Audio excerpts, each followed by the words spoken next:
La théologie du salut par Bernard Guy. Connaître Dieu. Vivre sa foi au quotidien. Porter du fruit. Les 12 mini-formations.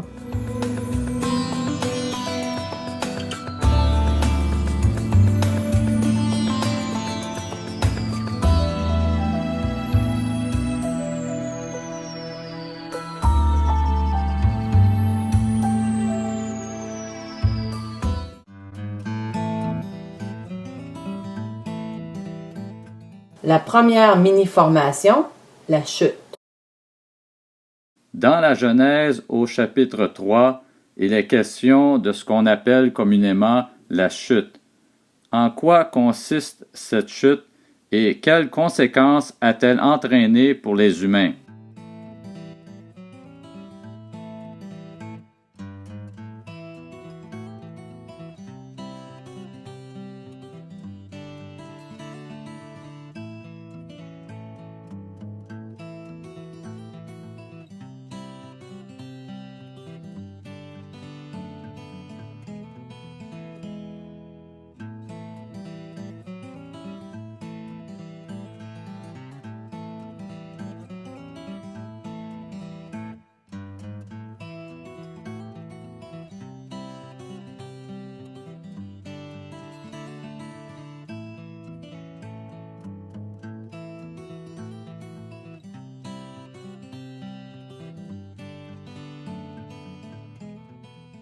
Le point A, la chute en quelques mots. L'homme est un être spirituel, fait à l'image de Dieu. Son sens moral et son sens religieux en témoignent. Dieu a créé l'homme à son image pour pouvoir entretenir avec lui une relation spirituelle. Sans cette communion, l'homme est un être incomplet. En croyant pouvoir accéder à une plus grande liberté, l'homme a choisi de rompre sa communion avec Dieu. Il s'est soustrait à son autorité et, s'appuyant sur sa seule intelligence, a choisi de diriger sa vie comme il l'entendait. Cela l'a conduit au désastre et au chaos. Malgré de brèves percées de lumière et de brèves accalmies, l'histoire de l'homme est une histoire de haine, de conquête injuste et de quête inassouvie. En rompant sa relation avec Dieu, l'homme a perdu ses moyens. Loin d'accroître sa connaissance et ses capacités, il s'est retrouvé dans un état diminué, avec des facultés affaiblies.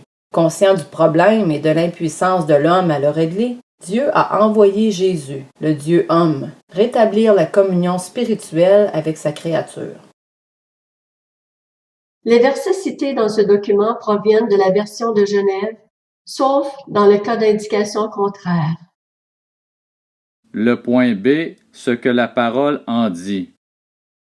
Le point 1. Lire le livre de la Genèse, chapitre 2, verset 8 au chapitre 4, verset 19, et faire le maximum d'observations concernant la chute et ses conséquences en encerclant, soulignant ou reliant des éléments du texte biblique au crayon.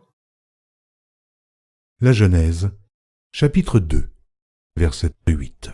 Puis l'Éternel Dieu planta un jardin en Éden du côté de l'Orient, et il y mit l'homme qu'il avait formé. L'Éternel Dieu fit pousser du sol des arbres de toute espèce, agréables à voir et bons à manger, et l'arbre de la vie au milieu du jardin, et l'arbre de la connaissance du bien et du mal. Un fleuve sortait d'Éden pour arroser le jardin, et de là, il se divisait en 4 bras. Le nom du premier est Pishon. C'est celui qui entoure tout le pays de Havila où se trouve l'or. L'or de ce pays est pur. On y trouve aussi le bdolium et la pierre d'onyx. Le nom du second fleuve est Gihon. C'est celui qui entoure tout le pays de Cush. Le nom du troisième est Hidékel. C'est celui qui coule à l'orient de la Syrie. Le 4e fleuve, c'est l'Euphrate. L'Éternel Dieu prit l'homme et le plaça dans le jardin d'Éden pour le cultiver et pour le garder. L'Éternel Dieu donna cet ordre à l'homme. Tu pourras manger de tous les arbres du jardin, mais tu ne mangeras pas de l'arbre de la connaissance du bien et du mal. Car le jour où tu en mangeras. Tu mourras certainement. L'Éternel Dieu dit, « Il n'est pas bon que l'homme soit seul. Je lui ferai une aide semblable à lui. » L'Éternel Dieu forma de la terre tous les animaux des champs et tous les oiseaux du ciel. Et il les fit venir vers l'homme pour voir comment il les appellerait, et afin que tout être vivant portât le nom que lui donnerait l'homme. Et l'homme donna des noms à tout le bétail, aux oiseaux du ciel et à tous les animaux des champs. Mais pour l'homme, il ne trouva point d'aide semblable à lui. Alors l'Éternel Dieu fit tomber un profond sommeil sur l'homme qui s'endormit. Il prit une de ses côtes et referma la chair à sa place. L'Éternel Dieu forma une femme de la côte qu'il avait prise de l'homme, et il l'amena vers l'homme. Et l'homme dit, « Voici cette fois celle qui est os de mes os et chair de ma chair. On l'appellera femme, parce qu'elle a été prise de l'homme. C'est pourquoi l'homme quittera son père et sa mère et s'attachera à sa femme, et ils deviendront une seule chair. L'homme et sa femme étaient tous deux nus, et ils n'en avaient point honte. » La Genèse, chapitre 3. Le serpent était le plus rusé de tous les animaux des champs que l'Éternel Dieu avait fait. Il dit à la femme, « Dieu a-t-il réellement dit, « Vous ne mangerez pas de tous les arbres du jardin ?» La femme répondit au serpent, « Nous mangeons du fruit des arbres du jardin. Mais quant au fruit de l'arbre qui est au milieu du jardin, Dieu a dit, « Vous n'en mangerez point et vous n'y toucherez point, de peur que vous ne mouriez. » Alors le serpent dit à la femme, « Vous ne mourrez point. Mais Dieu sait que le jour où vous en mangerez, vos yeux s'ouvriront, et que vous serez comme des dieux, connaissant le bien et le mal. » La femme vit que l'arbre était bon à manger et agréable à la vue, et qu'il était précieux pour ouvrir l'intelligence. Elle prit de son fruit et en mangea. Elle en donna aussi à son mari, qui était auprès d'elle, et il en mangea. Les yeux de l'un et de l'autre s'ouvrirent, ils connurent qu'ils étaient nus, et ayant cousu des feuilles de figuier, ils s'en firent des ceintures. Alors ils entendirent la voix de l'Éternel Dieu qui parcourait le jardin vers le soir, et l'homme et sa femme se cachèrent, loin de la face de l'Éternel Dieu, au milieu des arbres du jardin. Mais l'Éternel Dieu appela l'homme et lui dit, « Où es-tu » Il répondit, « J'ai entendu ta voix dans le jardin, et j'ai eu peur, parce que je suis nu, et je me suis caché. » Et l'Éternel Dieu dit, « Qui t'a appris que tu es nu ? Est-ce que tu as mangé de l'arbre dont je t'avais défendu de manger ?» L'homme répondit, « La femme que tu as mise auprès de moi m'a donné de l'arbre, et j'en ai mangé. » Et l'Éternel Dieu dit à la femme, « Pourquoi tu fais cela ?» La femme répondit, « Le serpent m'a séduite et j'en ai mangé. » L'Éternel Dieu dit au serpent, « Puisque tu as fait cela, tu seras maudit entre tout le bétail et entre tous les animaux des champs. Tu marcheras sur ton ventre, et tu mangeras de la poussière tous les jours de ta vie. Je mettrai inimitié entre toi et la femme, entre ta postérité et sa postérité. Celle-ci t'écrasera la tête, et tu lui blesseras le talon. Il dit à la femme, « J'augmenterai la souffrance de tes grossesses. Tu enfanteras avec douleur, et tes désirs se porteront vers ton mari, mais il dominera sur toi. » Il dit à l'homme, « Puisque tu as écouté la voix de ta femme, et que tu as mangé de l'arbre au sujet duquel je t'avais donné cet ordre, tu n'en mangeras point, le sol sera maudit à cause de toi. C'est à force de peine que tu en tireras ta nourriture tous les jours de ta vie. Il te produira des épines et des ronces, et tu mangeras de l'herbe des champs. C'est à la sueur de ton visage que tu mangeras du pain, jusqu'à ce que tu retournes dans la terre d'où tu as été pris, car tu es poussière, et tu retourneras dans la poussière. » Adam donna à sa femme le nom d'Ève, car elle a été la mère de tous les vivants. L'Éternel Dieu fit à Adam et à sa femme des habits de peau, et il les en revêtit. L'Éternel Dieu dit, Voici, l'homme est devenu comme l'un de nous, pour la connaissance du bien et du mal. Empêchons-le maintenant d'avancer sa main, de prendre de l'arbre de vie, d'en manger, et de vivre éternellement. Et l'Éternel Dieu le chassa du jardin d'Éden pour qu'il cultivât la terre, d'où il avait été pris. C'est ainsi qu'il chassa Adam, et il mit à l'orient du jardin d'Éden les chérubins qui agitent une épée flamboyante pour garder le chemin de l'arbre de vie. La Genèse, chapitre 4. Adam connut Ève, sa femme. Elle conçut et enfanta Caïn, et elle dit, J'ai acquis un homme de par l'Éternel. Elle enfanta encore son frère Abel. Abel fut berger, et Caïn fut laboureur. Au bout de quelque temps, Caïn fit à l'Éternel une offrande des fruits de la terre, et Abel, de son côté, en fit une des premiers-nés de son troupeau et de leur graisse. L'Éternel porta un regard favorable sur Abel et sur son offrande, mais il ne porta pas un regard favorable sur Caïn et sur son offrande. Caïn fut très irrité, et son visage fut abattu. Et l'Éternel dit à Caïn, « Pourquoi es-tu irrité? Et pourquoi ton visage est-il abattu? Certainement, si tu agis bien, tu relèveras ton visage. Si tu agis mal, le péché se couche à la porte, et ses désirs se portent vers toi, mais toi, domine sur lui. » Cependant, Caïn adressa la parole à son frère Abel, mais, comme ils étaient dans les champs, Caïn se jeta sur son frère Abel et le tua. L'Éternel dit à Caïn, « Où est ton frère Abel ?» Il répondit, « Je ne sais pas, suis-je le gardien de mon frère ?» Et Dieu dit, « Qu'as-tu fait? La voix du sang de ton frère crie de la terre jusqu'à moi. Maintenant, tu seras maudit de la terre, qui a ouvert sa bouche pour recevoir de ta main le sang de ton frère. Quand tu cultiveras le sol, il ne te donnera plus sa richesse. Tu seras errant et vagabond sur la terre. » Caïn dit à l'Éternel, « Mon châtiment est trop grand pour être supporté. Voici, tu me chasses aujourd'hui de cette terre.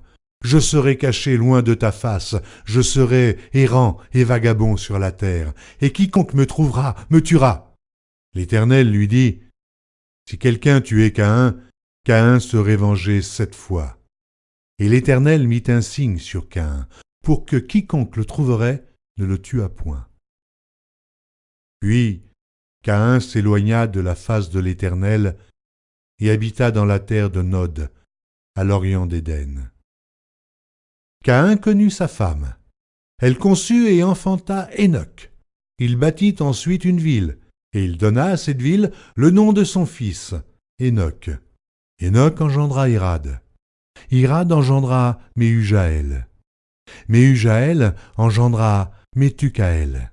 Et Métucaël engendra Lémec. Lémec prit 2 femmes. Le nom de l'une était Ada, et le nom de l'autre Tsilla. Le point 2. Lire si possible les notes de la Bible d'études de John MacArthur sur ces versets. Le point 3. Quelles étaient les conditions des humains avant la chute? Le point A. Au niveau spirituel, obéissance et communion parfaite avec Dieu. Le point B, au niveau moral, bonne conscience. Le point C. Au niveau relationnel, harmonie et complémentarité. Le point D. Au niveau émotionnel, paix et bonheur. Le point E, au niveau marital et sexuel, intimité et exclusivité. Le point F. Au niveau physiologique, parfaite santé, Genèse 2,17, présuppose que les conditions antérieures étaient des conditions de santé, de vitalité et de longévité. Le point G, au niveau physique, abondance, Le point 4. Qu'est-ce que la chute? Le point A. Qu'est-ce qui est arrivé par la chute?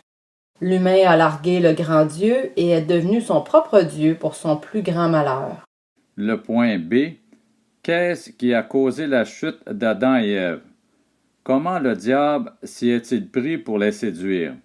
Qu'est-ce qu'il leur a promis? Leur a-t-il menti? Il a semé le doute dans leur cœur au sujet de ce que Dieu avait dit. Dieu a-t-il réellement dit « Vous ne mangerez pas de tous les arbres du jardin » ?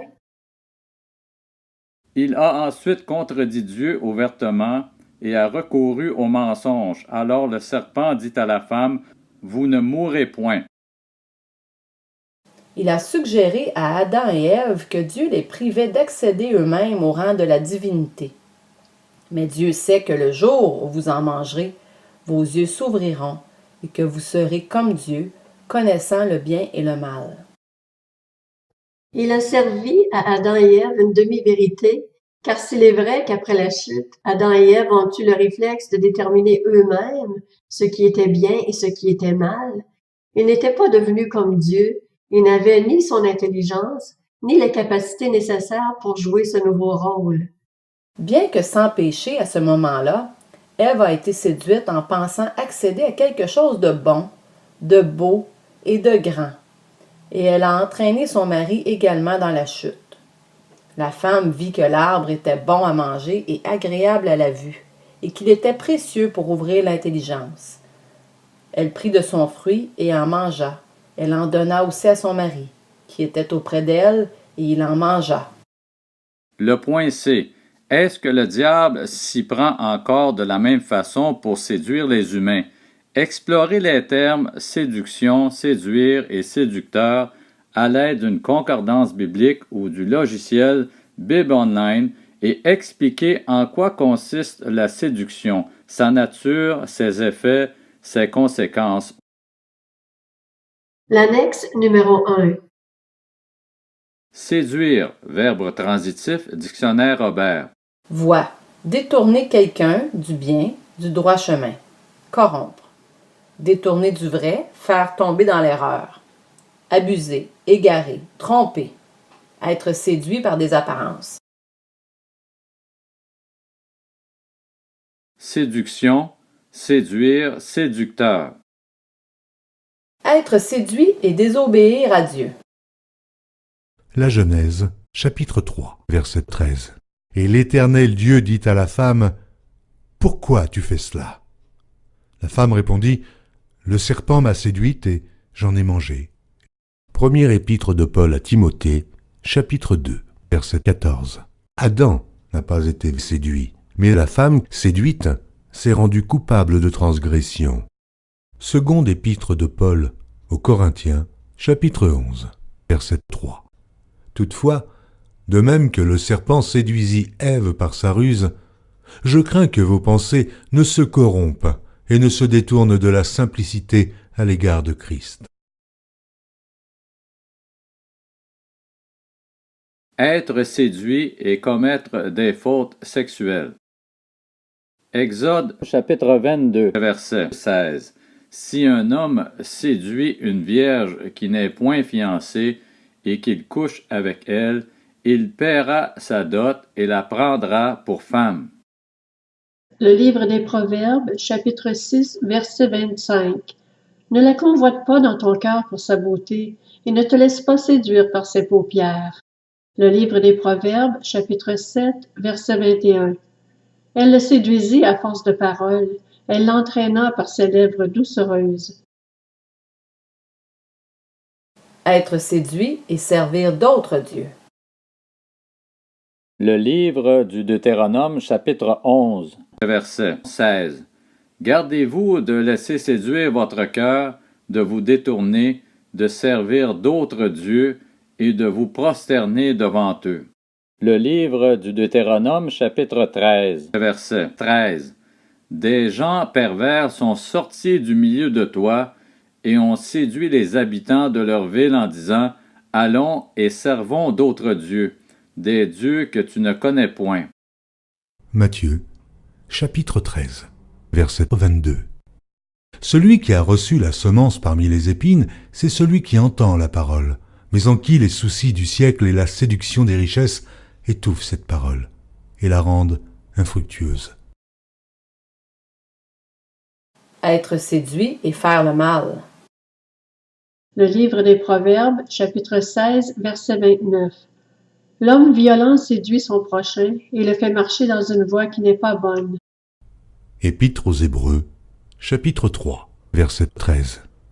Mais exhortez-vous les uns les autres chaque jour, aussi longtemps qu'on peut dire, aujourd'hui, afin qu'aucun de vous ne s'endurcisse par la séduction du péché.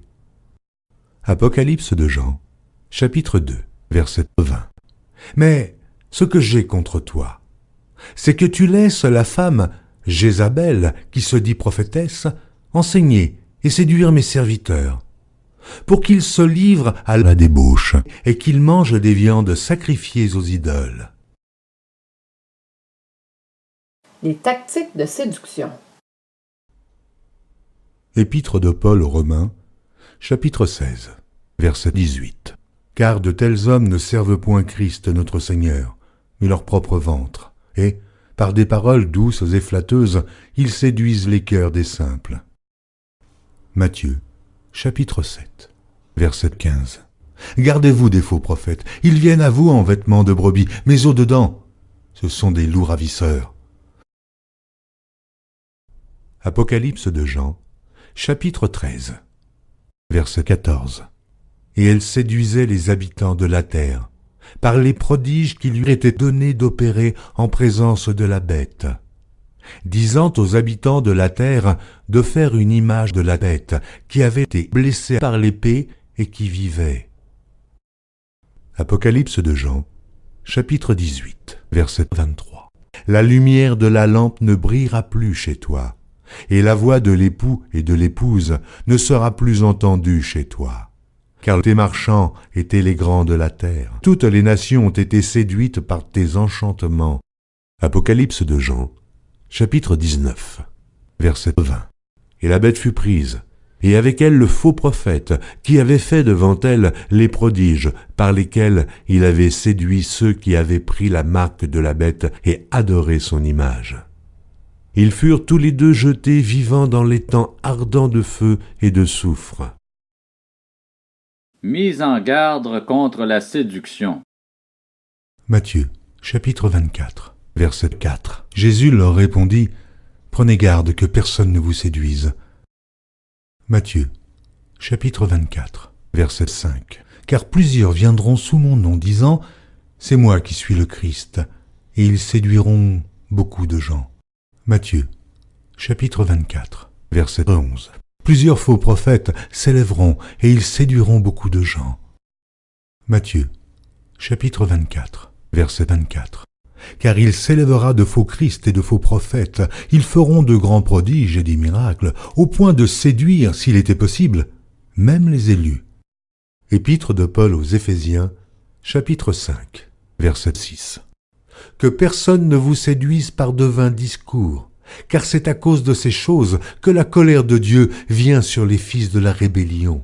Épître de Paul aux Colossiens, chapitre 2, verset 4. Je dis cela afin que personne ne vous trompe par des discours séduisants. Seconde épître de Paul aux Thessaloniciens, chapitre 2, verset 3. Que personne ne vous séduise d'aucune manière, car il faut que l'apostasie soit arrivée auparavant, et qu'on ait vu paraître l'homme impie, le fils de la perdition. Le sort des séducteurs. Apocalypse de Jean, chapitre 20, verset 10. Et le diable qui les séduisait fut jeté dans les temps de feu et de soufre, où sont la bête et le faux prophète. Ils seront tourmentés jour et nuit au siècle des siècles. Apocalypse de Jean, chapitre 12, verset 9.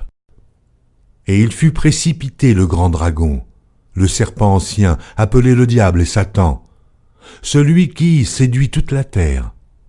Il fut précipité sur la terre, et ses anges furent précipités avec lui. Antidote contre la séduction. Épître de Paul aux Éphésiens, chapitre 4, versets 11 à 15.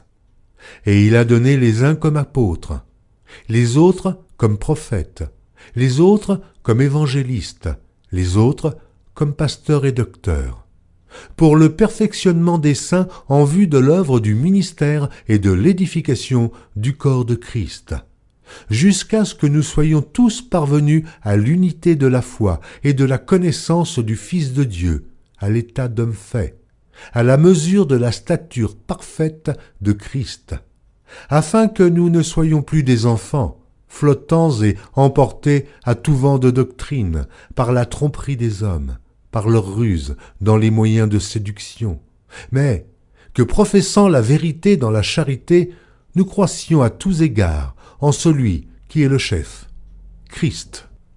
Seconde épître de Paul aux Thessaloniciens, chapitre 2, verset 10.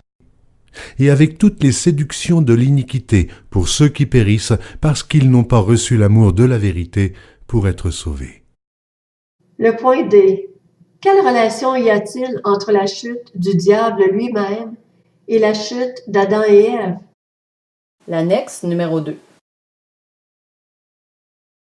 Diable, grec diabolos, calomniateur, Satan, hébreu adversaire, le premier et le plus puissant de tous les esprits déchus, le principal adversaire de Dieu et de l'homme, l'accusateur des croyants, il est le tentateur qui pousse les hommes à pécher, l'ennemi, le malin, le prince de ce monde, le Dieu de ce siècle.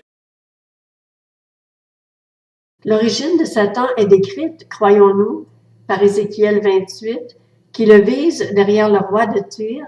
Ce principe d'interprétation de voir en un personnage historique de la Bible quelqu'un d'autre, ici Satan, est parfois contesté.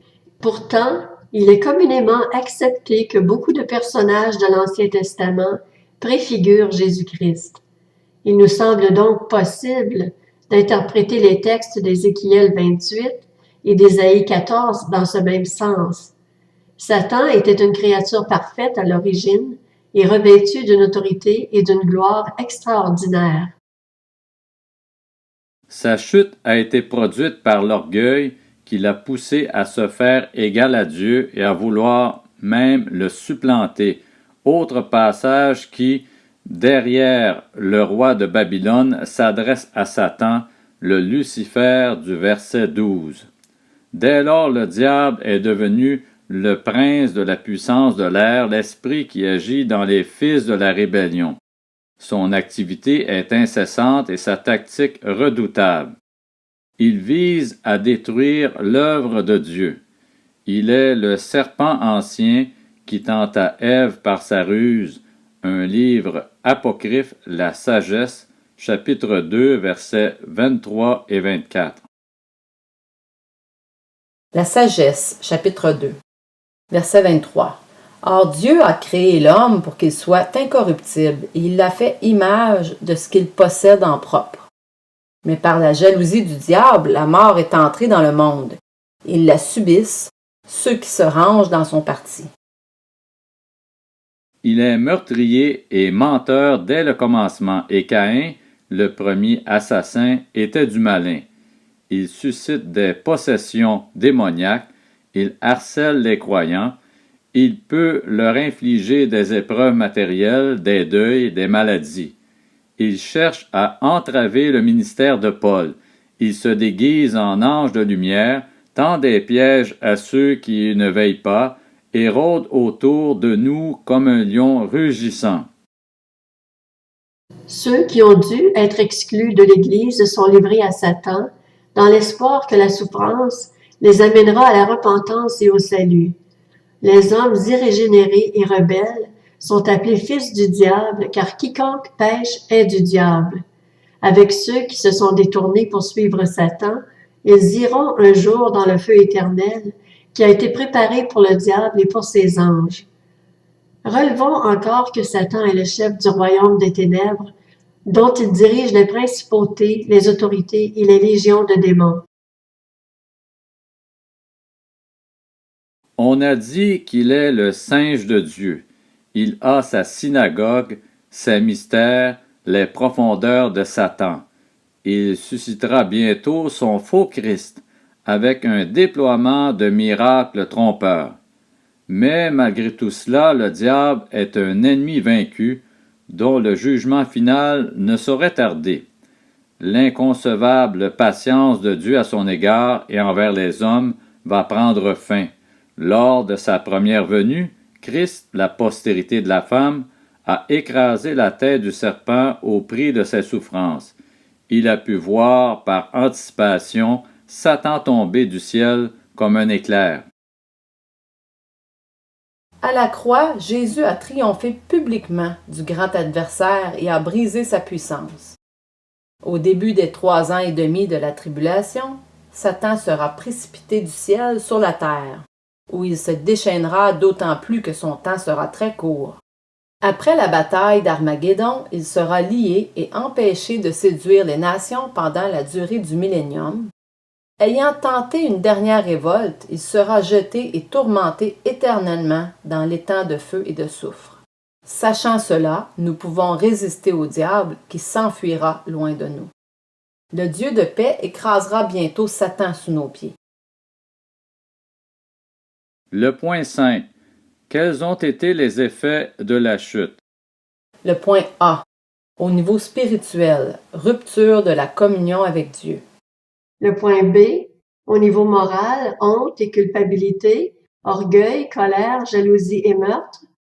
Le point C, au niveau relationnel, déresponsabilisation et accusation, domination. Le point D, au niveau émotionnel, la peur. Le point E, au niveau marital et sexuel. Le point F, au niveau physiologique, souffrance et mort. Le point G, au niveau physique, conditions agricoles difficiles. Le point 6.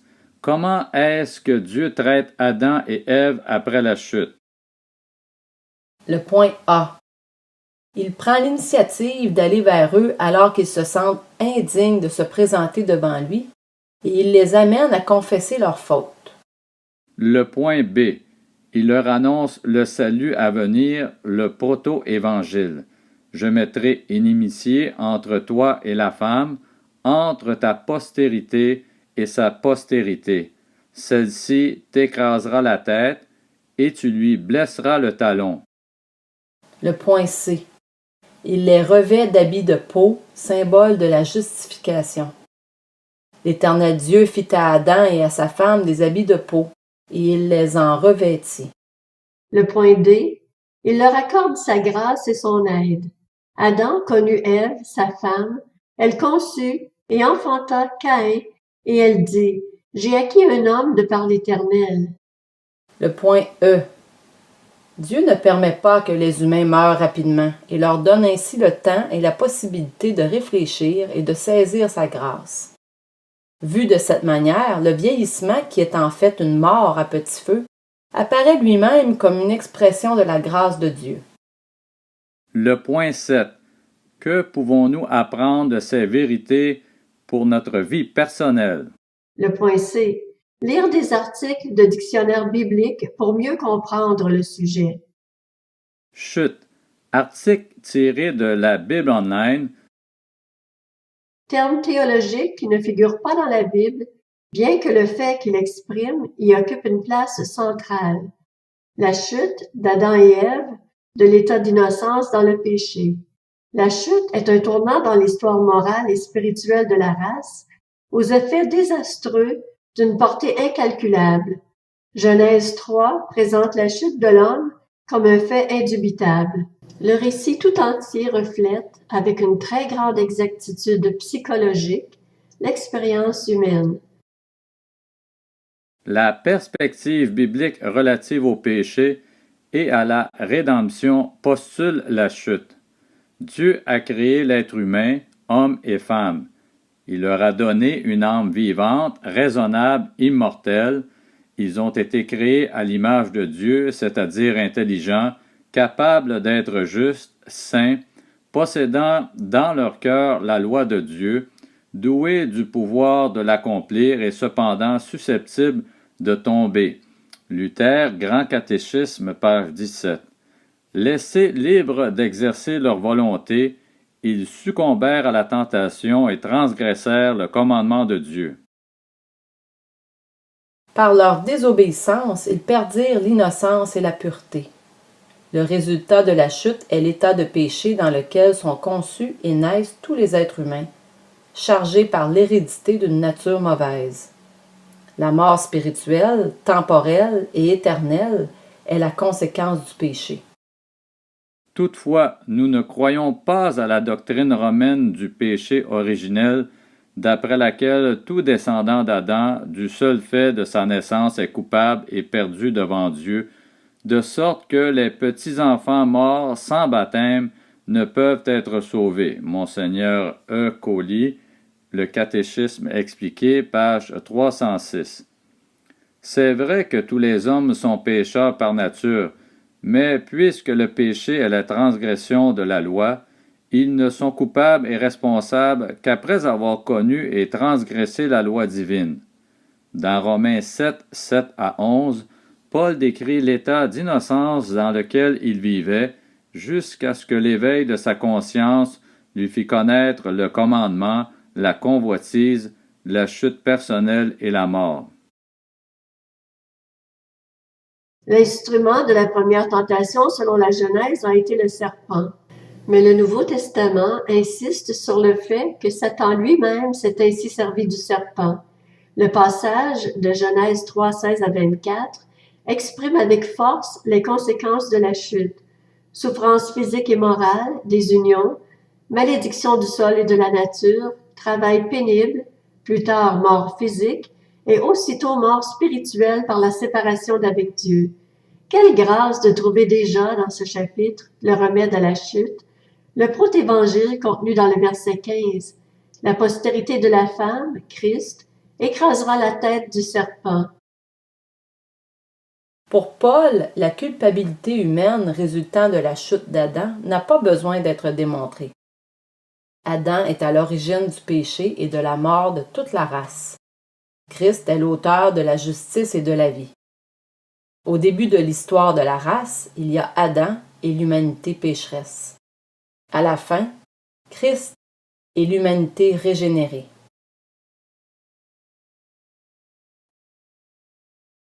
Conception critique de la chute et de l'archéologie. Les théologiens rationalistes ou évolutionnistes considèrent Genèse 3 comme une allégorie ou un mythe. La chute aurait été une étape nécessaire du développement moral de l'homme, une chute non pas en bas, mais vers le haut, le passage de l'état sauvage ou animal à la connaissance du bien et du mal, un pas vers la pureté morale grâce à l'expérience du péché. Mais une telle conception ignore tout de l'enseignement de l'Écriture sur l'essence et la terrible gravité du péché. Elle en fait simplement un bien imparfait ou déguisé. Les critiques pensent que notre récit est inspiré d'une source babylonienne et qu'il a son parallèle dans le mythe d'Adapa. Ea, créateur de l'homme, avertit son fils Adapa de ne pas prendre la nourriture ou la boisson que lui offrent les dieux du ciel d'Anu. Les aliments de mort, ils te les offriront, tu n'en mangeras point. Ils te présenteront comme breuvage l'eau de la mort, tu n'en boiras pas. Ils te montreront un vêtement, mets-le. Devant toi, ils placeront de l'huile, oins-toi. N'oublie pas le commandement que je te donne. Retiens fermement la parole que je t'ai dite. Il arriva donc que les dieux lui offrirent les aliments et la boisson de l'immortalité, mais Adapa obéit à son père et par conséquent perdit la vie éternelle. On se demande vraiment comment on a pu voir dans un tel récit la source de Genèse 3. Dans toute la littérature des Babyloniens, la notion même de chute n'a aucune place. Elle est totalement contraire à tout leur système grossièrement polythéiste. D'après la Bible, l'homme est créé à l'image d'un Dieu unique et saint. Les Babyloniens, comme d'ailleurs les Grecs, les Romains et bien d'autres peuples païens, ont façonné leurs dieux, bons et mauvais, à l'image de l'homme. De telles divinités se haïssent, se trompent, se font la guerre et s'entretuent. Comment pourrait-on leur attribuer la création d'êtres moralement parfaits? Un homme sorti de leurs mains n'aurait eu qu'une nature corrompue. Il n'aurait pu connaître une chute, car dans la pensée païenne, il n'y avait aucun état d'innocence d'où il aurait pu tomber. La légende d'Adapa parle bien d'aliments de vie, comme Genèse 3.22 parle de l'arbre de vie. Mais là s'arrête la ressemblance. Adapa perd la vie éternelle, non parce que son orgueil l'aurait entraîné à la désobéissance comme Adam, mais parce qu'il a obéi à Éa, son créateur, lequel venait de le tromper. Une telle histoire ne nous apprend rien sur l'origine du péché, ni sur son remède, et elle se place aux antipodes du récit inspiré. Le récit de Genèse 3 décrit la façon dont les premiers parents de l'humanité désobéirent au commandement de Dieu lorsqu'ils furent tentés par le serpent en mangeant du fruit de l'arbre de la connaissance du bien et du mal. Il est ainsi mis en évidence que le péché est rébellion contre Dieu et orgueil de l'homme dans sa prétendue autosuffisance. Le couple a pris conscience de sa culpabilité et de sa séparation immédiate d'avec Dieu.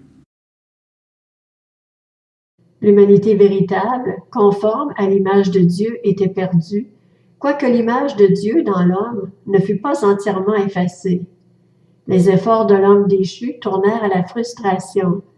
Ses plus grandes réalisations, par le mauvais usage qu'on en fit, ont souvent été source de malheur.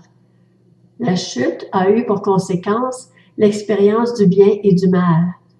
Paul décrit de façon frappante les effets psychologiques et moraux de la chute en Romains 1,18. Les hommes connaissent la vérité de Dieu, mais s'en détournent, ce qui les conduit à la vanité et la futilité intellectuelle. Leur recherche d'un sens à la vie devient toujours plus insensée et dégradante et aboutit à la superstition, à l'idolâtrie, au vice et au désordre social. La vraie dignité de l'homme est anéantie. La Bible révèle que toute l'humanité est tombée d'un état de perfection et non que la race s'est élevée moralement et culturellement à partir d'une humble origine. C'est en fonction de cela que l'action salvatrice de Jésus-Christ prend tout son sens.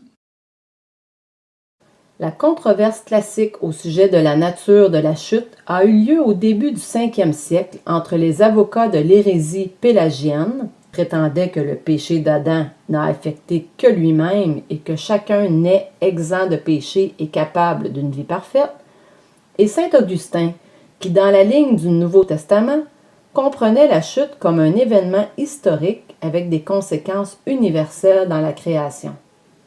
Ce qui a été perdu à cause du péché d'Adam sera toutefois finalement restauré par Jésus-Christ. Le point D.